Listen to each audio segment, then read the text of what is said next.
Olá, bom dia, boa tarde, boa noite. Eu me chamo Felipe Reina e hoje eu vou reagir à segunda parte do vídeo do professor Lucas Gesta, que é um professor de História da Igreja. Ele é um professor protestante e ele fez um vídeo falando sobre a questão da formação do cânon bíblico. Nessa segunda parte, ele vai fazer o seu argumento sobre a diversidade dos cânons que existem entre as igrejas orientais e ele vai argumentar que a igreja romana e a igreja ocidental não teve qualquer participação na formação do cânon bíblico e também da manutenção, da transmissão do cânon bíblico ao longo da história.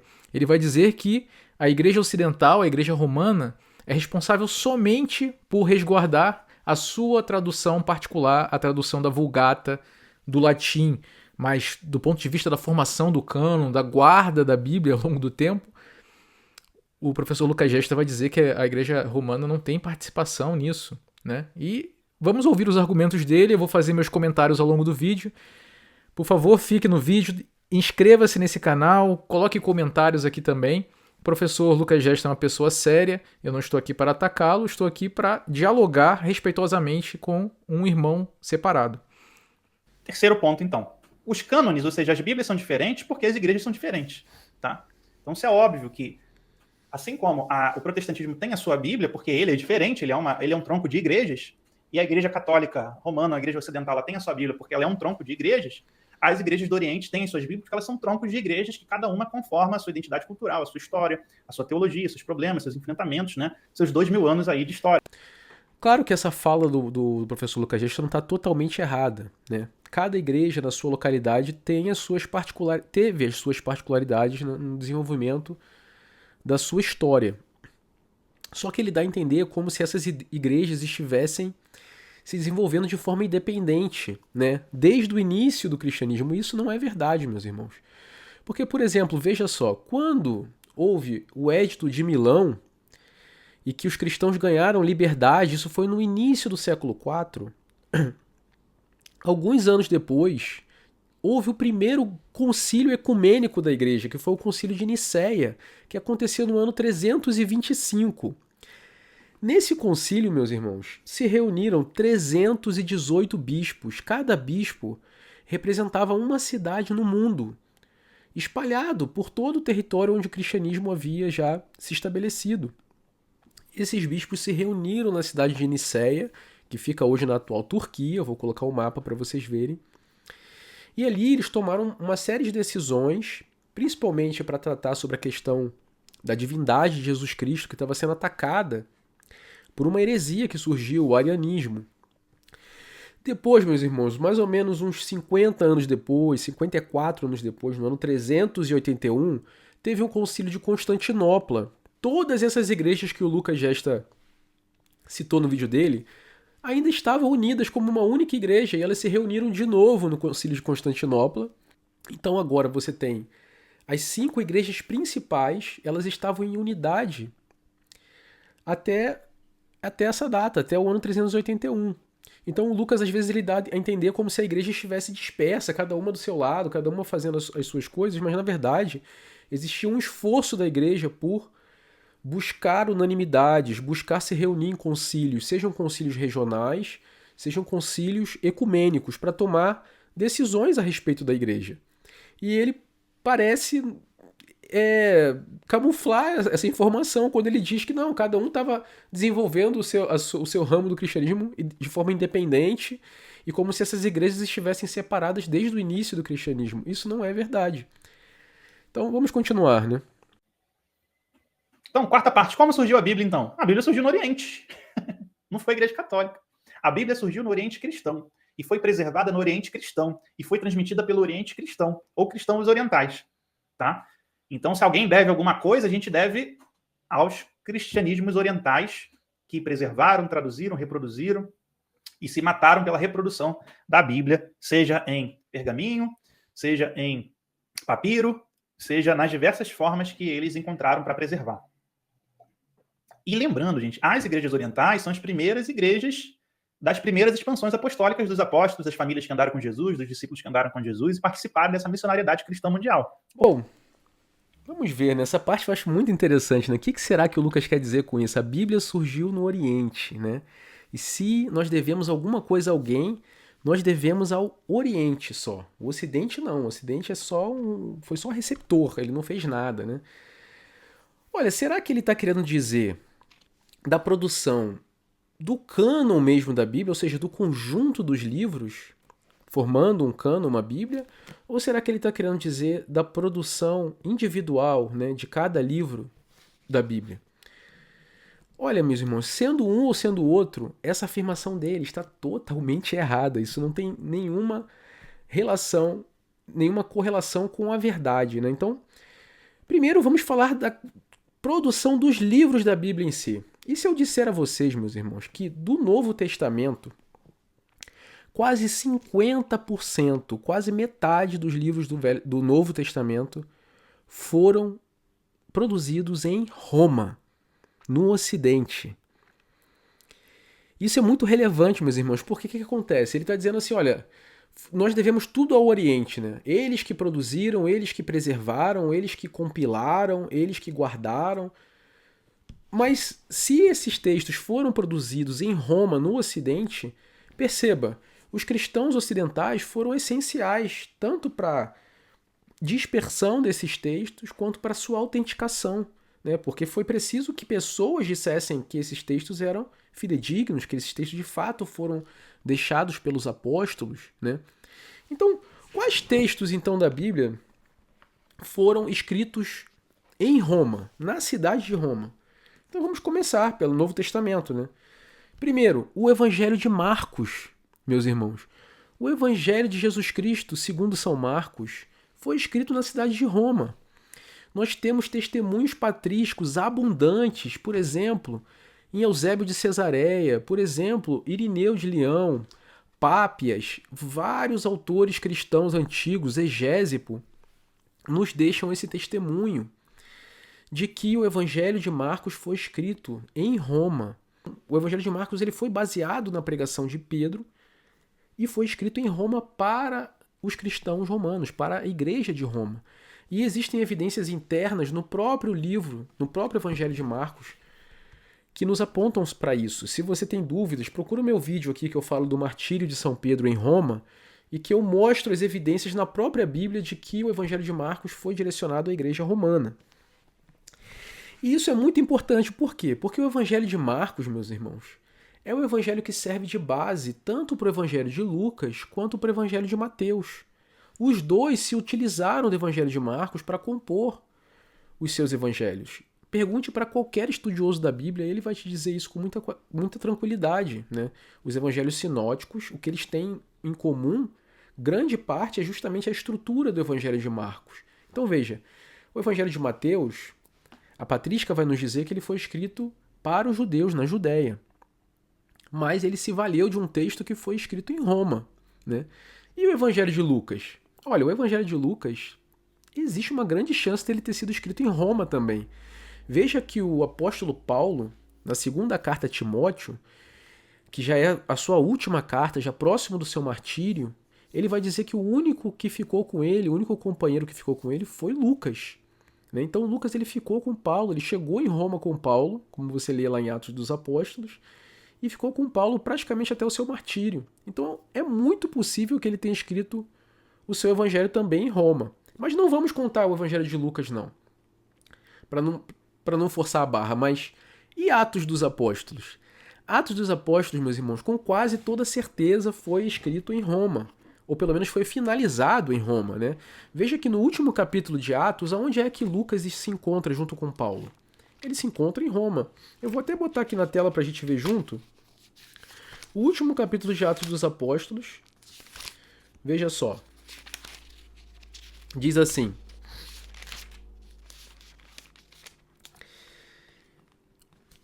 Então, Atos 28, versículo 14, diz assim: E assim foi que chegamos a Roma. E se você vê, já no epílogo, no versículo 30, fala assim: Paulo ficou 2 anos inteiros na moradia que havia alugado. Recebia todos aqueles que vinham visitá-lo, proclamando o reino de Deus e ensinando o que se refere ao Senhor Jesus Cristo com toda intrepidez. Então, O evangelho ele acaba abruptamente com Paulo preso, né, numa prisão domiciliar na cidade de Roma. Então, o Lucas não conta o martírio de São Paulo, o martírio de São Pedro. Tudo indica que ele finalizou a escrita de Atos dos Apóstolos estando na cidade de Roma. Né? Então nós já temos aqui 2 livros. Vou botar aqui a listinha para a gente ir contando.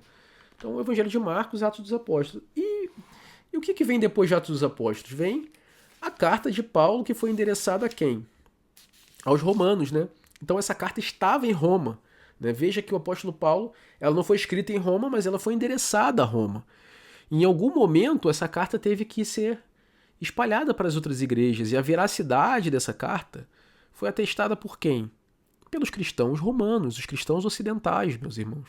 Então já temos 3. E as cartas que Paulo escreveu quando estava em Roma preso, quantas são? São 5, meus irmãos, 5 cartas. Tem as 4 cartas da prisão, que nós chamamos que é a carta a Filemon, a carta aos Efésios, a carta aos Colossenses e a carta aos Filipenses. Essas 4 cartas foram escritas na primeira fase da prisão de Paulo em Roma. E a última é 2 Tessalonicenses, a última carta de Paulo, que muitos acreditam que já foi numa segunda prisão. Há discussões sobre isso, mas ela também foi escrita em Roma. Então aqui nós já temos quantas? Já temos 5, 6, 7, 8, né? 8 livros. Tem mais? Tem mais. E a carta aos Hebreus? Onde é que foi escrita? Eu vou abrir e vou colocar na tela para vocês lerem. Carta aos Hebreus, capítulo 13, no versículo 24. Diz assim: Saudai todos os vossos dirigentes e todos os santos. Os da Itália vos saúdam. Ora, então a carta aos Hebreus ela foi endereçada aos hebreus da Judéia, mas ela foi escrita na Itália. Não sei se foi em Roma, aqui não diz, mas que foi na Itália e foi no Ocidente, foi. Então, mais uma carta. Tem mais? Tem as 2 cartas escritas por São Pedro. Eu tenho um vídeo aqui inteiro falando sobre o martírio de São Pedro, em que eu mostro evidências tanto na Bíblia como na patrística, como é abundante a evidência, mostrando que as cartas de Pedro, as 2 cartas, foram escritas na cidade de Roma. Então, juntando tudo, nós estamos falando de 10, 11, talvez até 12 livros do Novo Testamento, dos 27 que nós temos, pelo menos 11 foram escritos em Roma.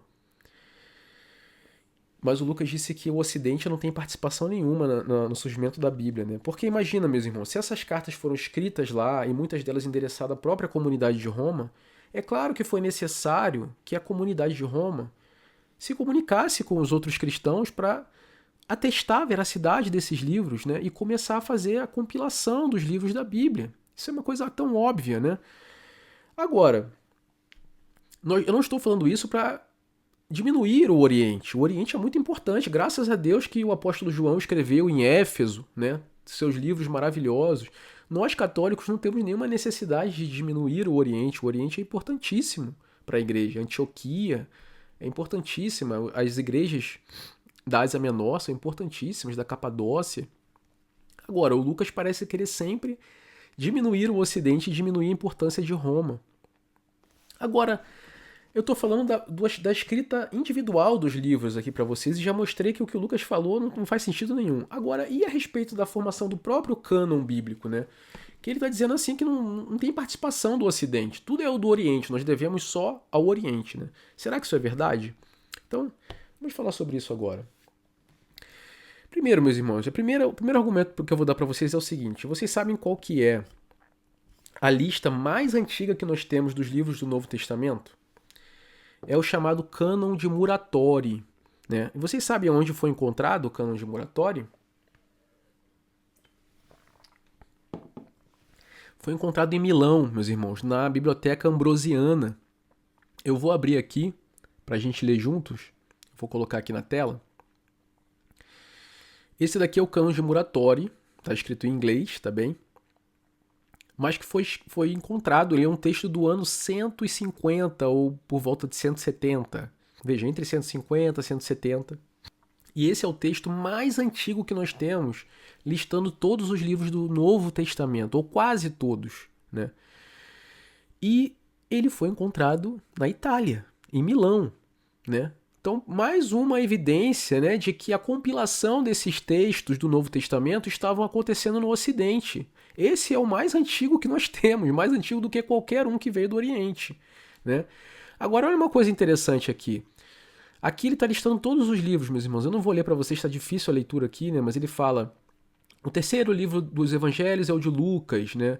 Aí ele fala um pouco de Lucas. Depois ele fala de Paulo, ele fala de João. Enfim, que Lucas compilou. Tal. Deixa eu ver se eu consigo ler um pouquinho para vocês. Aqui ele começa a falar das cartas de Paulo, né? Aqui no final, ó, ele fala de algumas cartas de Paulo que foram forjadas. A carta aos Laodicenses, a carta aos Alexandrinos. E falam que vieram da heresia de Marcião, né? E muitas outras que não podem ser recebidas na Igreja Católica. Veja como era chamada a igreja no ano 170, a Igreja Católica. Que coisa, não? Então veja, né? Mais que isso, tem a carta de Judas e duas de João. Veja que ele só fala duas de João, ele não fala três na Igreja Católica. E o livro da sabedoria, a sabedoria de Salomão, ele coloca aqui também, escrito pelos amigos de Salomão. Então, ele cita um livro deuterocanônico, um cristão, a lista mais antiga que nós temos da Bíblia, do Novo Testamento, cita a sabedoria também como um livro de inspiração divina. Mas veja que aqui ele não cita alguns livros importantes. E ele cita ainda assim, ó, e nós recebemos também os Apocalipses de João e de Pedro. Ainda que alguns não querem ler o último, ou seja, o Apocalipse de Pedro, na igreja. Então veja que era contestado já o Apocalipse de Pedro aqui no ano 170. Mas veja que ele não citou aqui as duas cartas de Pedro. Ele não citou a carta de Tiago. Aqui ainda não tem o nosso Novo Testamento completo como nós temos hoje em dia. Mas essa daqui é a lista mais antiga dos livros do Novo Testamento que nós temos notícia. Então veja que isso ainda estava em formação no ano 170. Nem todos os livros tinham chegado ainda a essa comunidade aqui em Milão, né? Ok, então eu estou mostrando para vocês que no século II, né, na lista mais antiga que nós temos, que é ocidental, ainda não estava fechado o cânon, meus irmãos.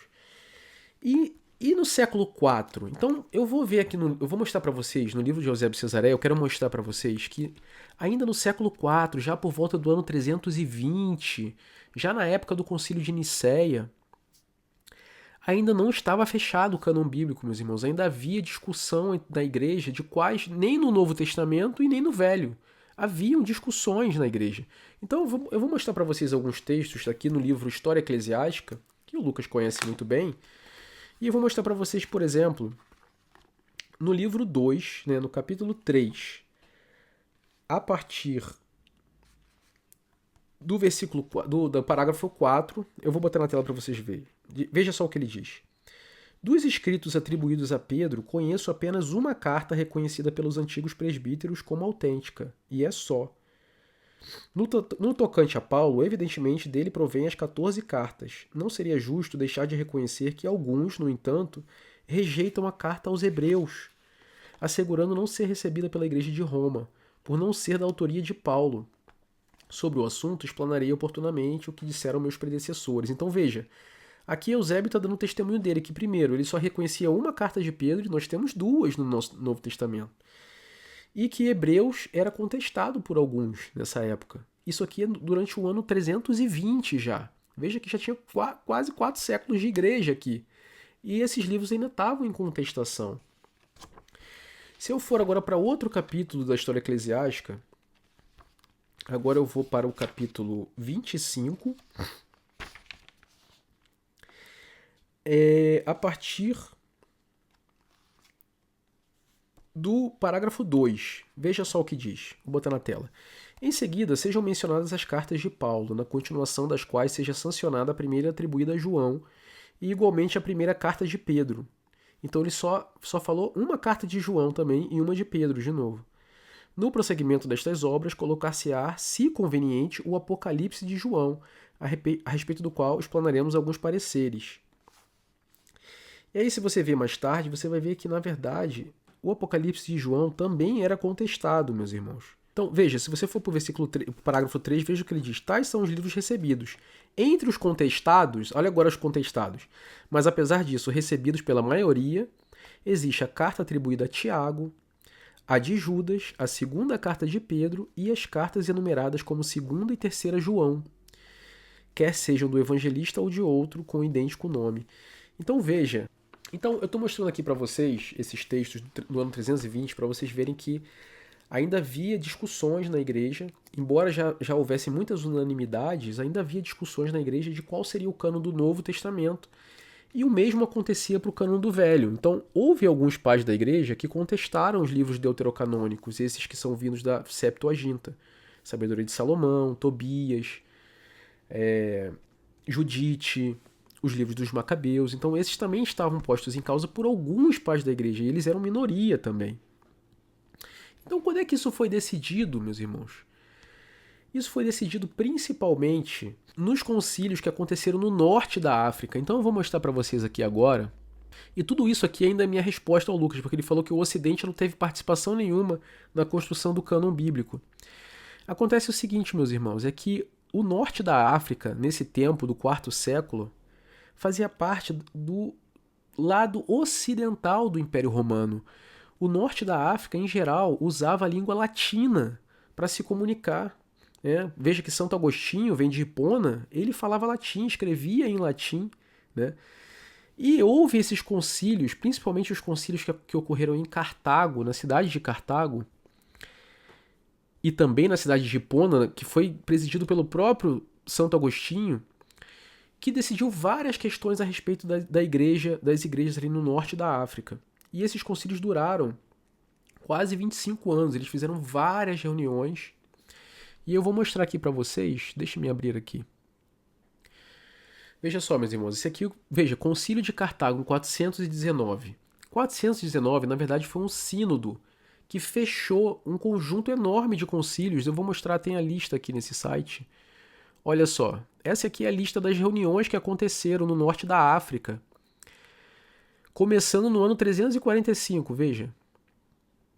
Depois, no ano 393, teve um concílio em Hipona, que foi presidido por Santo Agostinho, e aqui eles decidiram a lista do cânon da Bíblia, do Novo e do Velho Testamento, exatamente igual ao que nós temos hoje aqui na nossa Bíblia Católica, no ano 393. Depois, em Cartago, do ano 397, eles ratificaram essa mesma lista, de novo, né? E depois de muitas reuniões, veja que foram várias reuniões, até entrando no ano 400, 418, e no ano 419, eles fizeram um sínodo final, no qual eles convidaram aquelas sés que eu falei para vocês, as sés apostólicas, Roma, Constantinopla, Antioquia, Jerusalém e Alexandria, que era a que estava organizando esses sínodos da África, convidaram representantes dessas igrejas para Cartago, e eles acordaram, né? Todos eles chancelaram aquilo que foi decidido nesse concílio, a respeito de vários assuntos da igreja. Não foi só sobre a Bíblia. Mas, se você for no cânon... Então, deixa eu só mostrar para vocês aqui. Aqui tem o texto desse sínodo. Nós temos acesso a esse texto até o dia de hoje, meus irmãos. E ele fala claramente que os legados, veja só, o legado da igreja romana disse, e aí fala o que ele falou, que você não desonre a igreja romana, não sei o que, não sei o que. Então as falas do legado romano, daquele que foi o representante romano nessa reunião, né? Então você vê que é uma reunião da igreja católica, meus irmãos. Nessa época, todas essas igrejas que o Lucas listou estavam em unidade. Então foi uma reunião de bispos católicos na cidade de Cartago, né? Organizada pela sede de Alexandria, pelo patriarca de Alexandria, né? A cátedra de Santo Atanásio, a cátedra de São Clemente de Alexandria.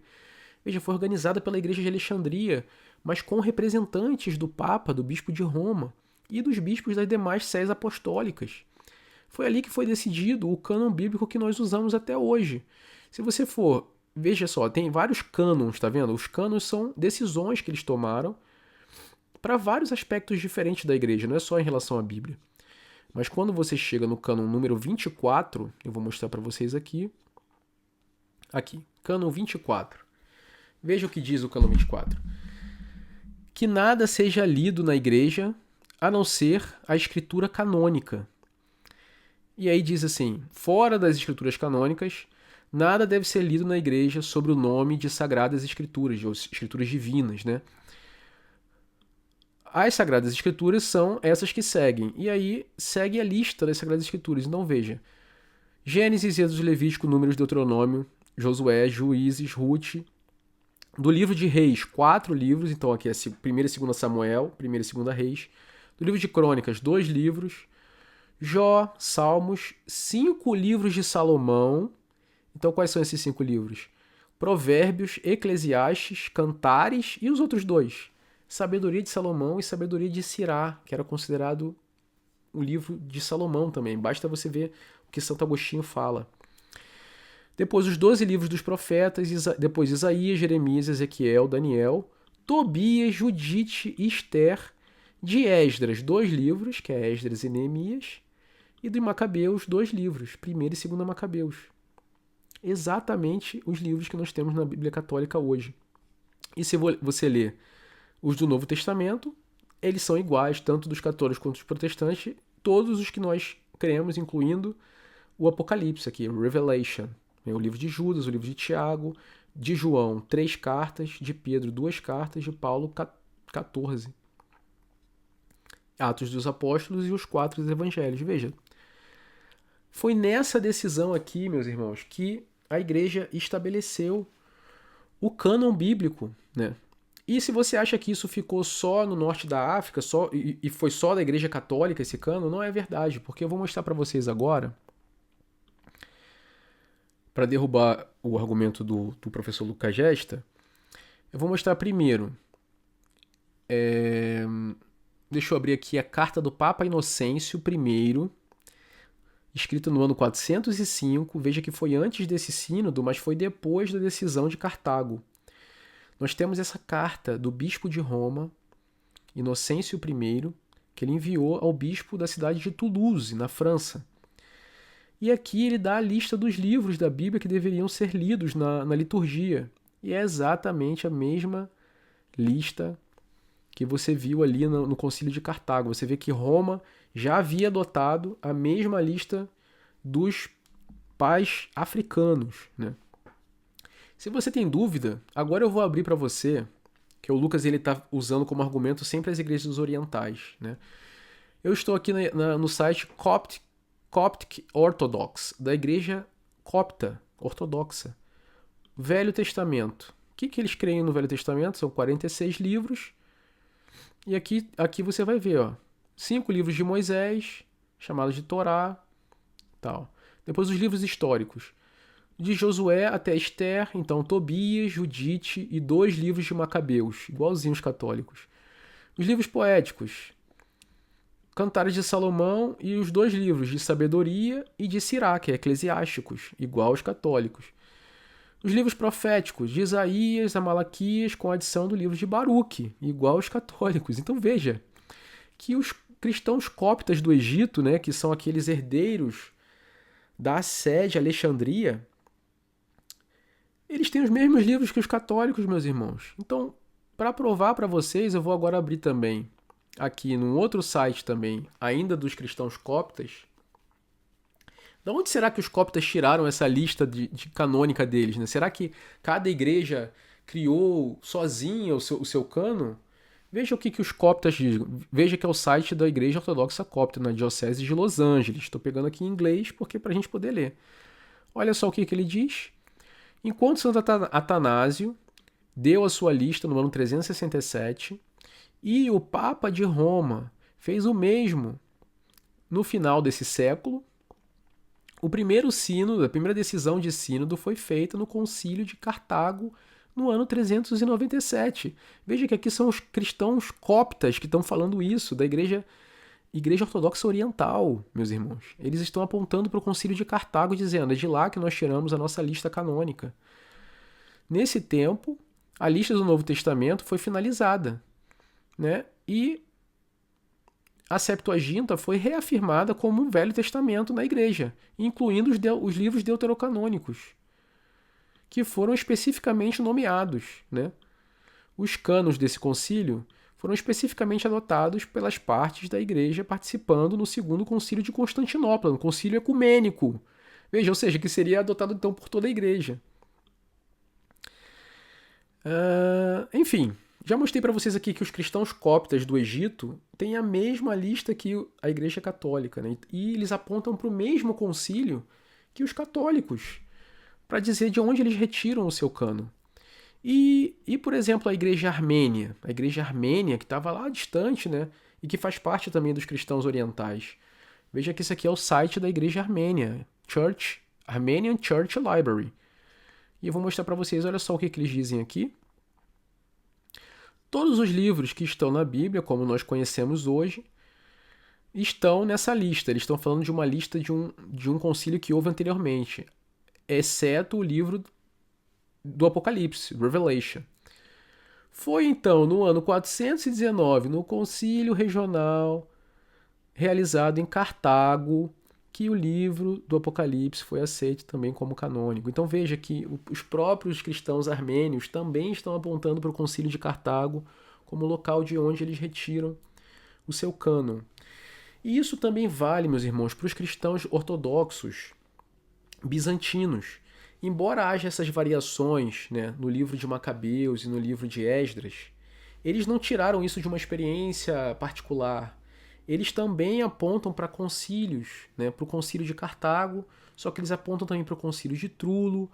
Houve algumas variações porque havia septuagintas diferentes nessas regiões, e eles acabaram adotando alguns livros a mais de Esdras e alguns livros a mais dos Macabeus, né? Então, ficou essa diferença na igreja, mas é uma diferença menor.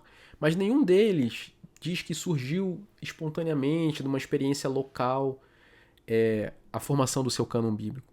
O Novo Testamento é igual, e eles se baseiam nesses concílios que eu apontei para vocês, que definiu e fechou o Novo Testamento. E o Velho Testamento tem essas pequenas variações por conta de variedade que existia nas Septuagintas que circulavam por essas igrejas.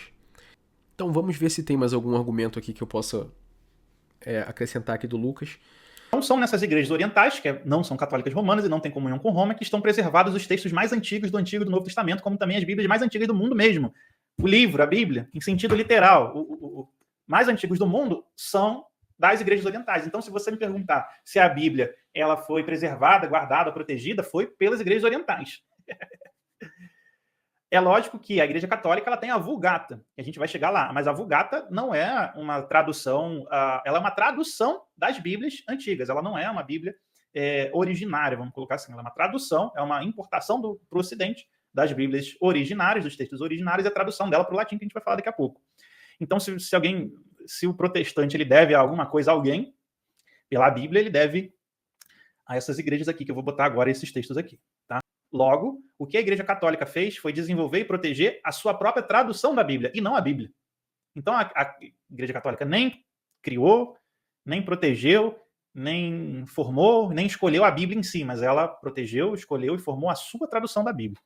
Tá? Isso que vocês precisam entender. Então, meus irmãos, eu vou responder esse último argumento do Lucas, né?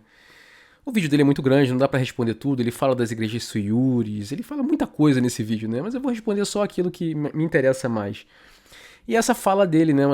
Então a Igreja Católica ela não preservou a Bíblia, ela não escolheu o cânon bíblico, ela preservou somente a tradução, a sua tradução particular, que é a Vulgata, a tradução para o latim. É como se fosse possível, né? Você proteger e transmitir uma tradução sem transmitir o conteúdo dessa tradução, sem transmitir, por exemplo, a lista de livros dessa tradução, né? Talvez hoje em dia seja possível, né? Você tem um software que traduz um texto, mas o software em si não tem texto nenhum, né? Então, aí, de fato, você conseguiria talvez guardar uma tradução sem guardar o conteúdo dessa tradução, né? Agora, qual é a lógica disso que o Lucas está falando, né? Primeiro que esse argumento dele é um argumento que invalida os argumentos anteriores, porque ele apresentou a igreja siríaca, E a igreja siríaca, ela preservou a Bíblia em siríaco, né? Nessa versão do aramaico, né? Ela traduziu a Bíblia para o siríaco, então ela também não guardou a Bíblia, né? Porque se ela estava guardando em siríaco, não vale, né? A igreja copta guardou a Bíblia em copta, né? Na língua egípcia, né? Então também não vale. Os egípcios, os armênios traduziram para a língua deles, também não vale, né? Os eslavos, só vale a Bíblia grega, né? Só os gregos é que guardaram a Bíblia porque está na língua original da sua escrita, né? Meus irmãos, isso não faz sentido nenhum, né? É óbvio, né, que a igreja ocidental, junto com as igrejas orientais, foi responsável por guardar a Bíblia, por preservá-la, por transmiti-la, né, ao longo do tempo, seja em grego, nos primeiros 3 séculos da igreja, seja em latim, depois que houve as traduções, depois da tradução definitiva de São Jerônimo. É óbvio que a igreja ela está transmitindo o conteúdo da Bíblia. O conteúdo, embora esteja em outra língua, né, esse conteúdo ainda é o conteúdo da Bíblia. Né? Quando você vai comparar com o grego, você vai encontrar grandes variações? Não, não vai. É uma boa tradução, a tradução de São Jerônimo. Uma ótima tradução. E além disso, né, você está preservando também o cânon, porque você tem uma lista de livros ali preservada que você está transmitindo. Né? E é óbvio que a Igreja Católica transmitiu isso no Ocidente. E é óbvio, meus irmãos, que os protestantes são devedores sim da Igreja Católica, né? Você não precisa estudar muito a história da Igreja para saber isso, né? Não dá nem vontade de contra-argumentar nesse argumento, porque quase todos os primeiros protestantes ali, os líderes protestantes, eram padres, né? Eles aprenderam teologia aonde? Na Igreja Católica, né? Eles tiveram acesso às escrituras aonde? Na Igreja Católica, meus irmãos, é claro, né? E aliás, os primeiros textos, né, que eles traduziram usando como base tanto a Vulgata de São Jerônimo, mesmo Martim Lutero, como também os textos, né, a compilação de textos do grego, né, que foram feitas por Erasmo de Roterdã, que era um padre católico. Veja que a própria King James, né, se baseou nesses textos de Erasmo de Roterdã, que reuniu, compilou manuscritos gregos que estavam preservados no Ocidente.